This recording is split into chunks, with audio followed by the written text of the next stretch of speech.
नमस्कार। VIBGYOR coaching classes में आप सभी का स्वागत है। मैं अंकित कुमार आप सभी के बीच फिर उपस्थित हूँ कुछ महत्वपूर्ण जानकारियों को लेकर, जिसमें आज हम सीटेट के पर्यावरण अध्ययन के बारे में पढ़ेंगे। जिसमें सबसे ज़्यादा क्या होता है कि पर्यावरण के कुछ क्वेश्चन पूछे जाते हैं। जिसमें सबसे पहले मैंने टॉपिक चुना है मधुमक्खी पालन। मधुमक्खी पालन क्या है उसके बारे में जानते हैं। मधुमक्खी एक सामाजिक कीट है।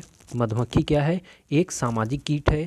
इसमें एक रानी मक्खी होती है। मधुमक्खी जैसे मनुष्य एक सामाजिक प्राणी है, वैसे ही मधुमक्खी क्या है? एक सामाजिक कीट है। छत्त में, जहाँ छत है यहाँ छत्ता होना चाहिए। छत्ते में कुछ नर ड्रोन होते हैं, मतलब जो छत्ता होता है उसमें क्या होते हैं? नर ड्रोन होते हैं जो उसकी रखवाली करते हैं छत्ते की। कुछ मक्खियाँ क्या होती हैं? काम करने वाली होती हैं। मतलब क्या इससे तथ्य सामने आता है कि मधुमक्खी क्या है? मनुष्य की भांति ही एक सामाजिक प्राणी है। मधुमक्खी के डंक में फार्मिक एसिड होता है। तो मधुमक्खी के डंक में कौन सा अम्ल होता है? तो वो होता है फार्मिक अम्ल। अब देखते हैं आगे मधुमक्खी पालन। मधुमक्खी ज़्यादातर लीची के फूल पर मंडराती हैं। अगर आपसे यह क्वेश्चन पूछा जाए कि मधुमक्खी सबसे ज़्यादा किस फूल पर मंडराती हैं, तो लीची के फूल पर मंडराती हैं। फिर लीची के फूल फरवरी में खिलते हैं। लीची के फूल कब खिलते हैं? लीची के फूल फरवरी में खिलते हैं। अब देखते हैं आगे। ये अक्टूबर से दिसंबर के बीच अंडे देते हैं। मतलब जो मधुमक्खियां हैं वो अक्टूबर और दिसंबर के मध्य में अंडे देती हैं। अब देखते हैं छत्ते में एक रानी मधुमक्खी। छत्ते में क्या होती है? एक रानी मधुमक्खी, कुछ नर मधुमक्खी तथा बहुत सारी काम करने वाली मधुमक्खियाँ पाई जाती हैं। मतलब अगर कोई छत्ता है तो उसमें एक रानी मधुमक्खी होगी, कुछ नर मधुमक्खी होंगी और बहुत सारी मधुमक्खियाँ होंगी जो काम करने वाली होंगी। जैसा कि चित्र में देखिए दिया गया है, 3 प्रकार की मधुमक्खियाँ इसमें दी गई हैं। फिर आगे देखते हैं। जब एक मधुमक्खी क्या करता है? जब एक मधुमक्खी रस का पता जब क्या होता है? एक मधुमक्खी को रस का पता चल जाता है तो एक विशेष प्रकार का नृत्य करती है, जिससे दूसरी मधुमक्खियों को पता चल जाता है। मतलब जब कोई मधुमक्खी को कहीं पर पता चलता है कि वहाँ पर रस है, तो वो क्या करती हैं? एक विशेष प्रकार का नृत्य करती हैं, जिससे क्या होता है? दूसरी मक्खियों को पता चल जाता है। मधुमक्खी पालने हेतु बॉक्स का प्रयोग होता है, जिसकी कीमत 2000 रुपये है। अगर आपसे पूछा जाए कि जिस बॉक्स में मधुमक्खियों का पाला जाता है उसमें उसकी कीमत कितनी होती है, तो उसकी कीमत 2000 रुपये होती है। जिसमें चीनी का मीठा घोल भी डालते हैं। शहद क्या होता है? इसमें जो बॉक्स होता है उसमें क्या किया जाता है? शहद को बनाने के लिए चीनी का मीठा घोल भी डालते हैं। दवा भी छत्ते को साफ़ करने हेतु काम आती है। जो दवाइयाँ होती हैं वो छत्ते को साफ़ करने के काम आती हैं। शहद के एक बॉक्स में लगभग 12 किलो शहद मिलता है। मतलब एक जो बॉक्स होता है जिसकी कीमत मैंने बताया अभी 2000 रुपये, उस एक बॉक्स में 12 किलो शहद मिलता है। मतलब एक बॉक्स में 12 किलो शहद प्राप्त होता है हमें। आगे देखते हैं।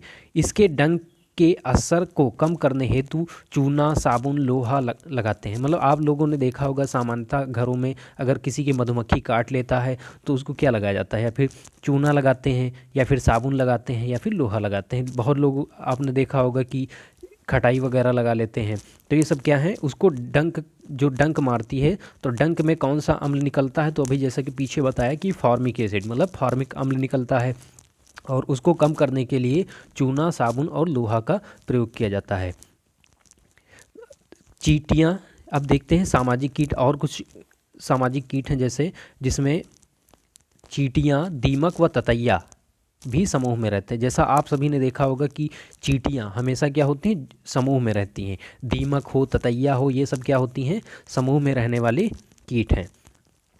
इसके डंक में भी क्या होता है? जो चींटियाँ होती हैं इसके भी डंक में क्या पाया जाता है? फार्मिक अम्ल पाया जाता है।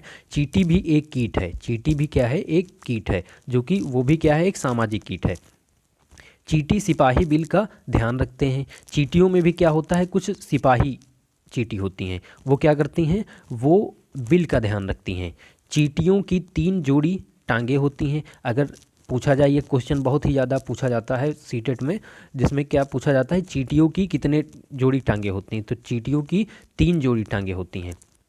अब देखते हैं आगे। झूम खेती करने का एक तरीका है। झूम खेती। झूम खेती क्या होता है? झूम खेती एक करने का एक तरीका है जो पहाड़ों पर मिजोरम में होता है। इसमें होता क्या है कि झूम खेती में पहले वनों को साफ़ किया जाता है, फिर वहाँ पर खेती की जाती है। फिर जब वहाँ की उर्वरकता कम हो जाती है तो फिर उसको छोड़ दिया जाता है, दूसरी जगहों पर जाया जाता है और जंगलों को साफ़ करके और फिर वहाँ पर खेती की जाती है। वही क्या कहलाती है? झूम खेती। तो ये सबसे ज़्यादा कहाँ पर? पहाड़ों पर मिजोरम में होती है। अब देखते हैं झूम खेती के बारे में कुछ और जानकारियाँ। लॉटरी द्वारा खेत की ज़मीन देने की प्रथा मिजोरम में है। मतलब लॉटरी द्वारा क्या दिया जाता है? खेत जो होती है, खेती की ज़मीन देने की प्रथा कहाँ पर है? मिजोरम में है। अब देखते हैं झूम खेती से संबंधित और कुछ तथ्य। चेराओ नाच मिजोरम में किया जाता है। जो चेराओ प्रकार का जो नाच है वो कहाँ किया जाता है? मिजोरम में किया जाता है। जो कि इसमें से अलग से मैंने कंटेंट जोड़ा है। चेराओ नाच कहाँ पर किया जाता है? चेराओ नाच किया जाता है मिजोरम में।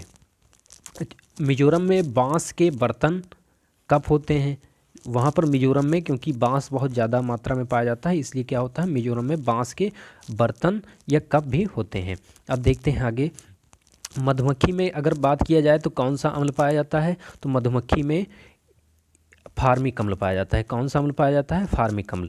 इसी के साथ आज की क्लास समाप्त होती है। अगर आप सभी को ये कंटेंट अच्छा लगता है तो ज़्यादा से ज़्यादा चैनल को सब्सक्राइब करें, लाइक करें और कमेंट करें। धन्यवाद। अब मिलेंगे सीटेट की कुछ अन्य जानकारियों के साथ। तब तक के लिए धन्यवाद।